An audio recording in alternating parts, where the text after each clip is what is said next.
नमस्कार मित्रांनो, आपण आहोत संगमेश्वर तालुक्यात रत्नागिरी जिल्ह्यात कसबा या ठिकाणी. इथे संभाजी महाराजांचं वास्तव्य असायचं. संभाजी महाराज इथे यायचे. मंदिर आहे तिथे जवळजवळ 360 मंदिरं होती त्यावेळी.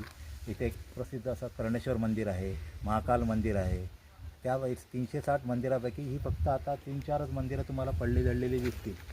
ही मंदिर आहेत या औरंगजेबाच्या माणसाने त्यावेळी सर्व नासधूस केलेली दिसत आहेत तुम्हाला. आता येथे तुम्हाला हे दाखवतो. या नंदीचं हे आहे, ती बघा खंडित केलेलं आहे. अर्ध ते दिसतच नाही, चेहरा खंडित केले आहे. दुसरं बघा, हे मंदिर आहे, हे बघा तोडफोड केलेलं आहे. आता कळसच नाही आहे, आता कळस उडवून टाकलेला आहे, त्याचे खांब उडवून टाकलेलं आहे. तसेच तिकडे ते मंदिर बघा, त्या मंदिराचं पण बघा कळस नाही आहे, ते सर्व नासधूस केलेले आहे. हे सगळं मोमेडियन लोक तेव्हाचे जे औरंगजेबचे होते सैन्य, त्या लोकांनी पूर्ण जेव्हा संभाजीराजांना श्री छत्रपती संभाजी महाराजांना पकडलं गेलं त्यावेळी त्या लोकांनी हे सगळं नासधूस करून गेले.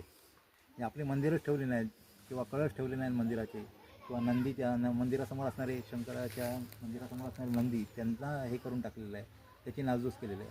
असं हे गाव आहे. संभाजी महाराजांचं हे एक आवडतं ठिकाण होतं, इथे ते नेहमी यायचे.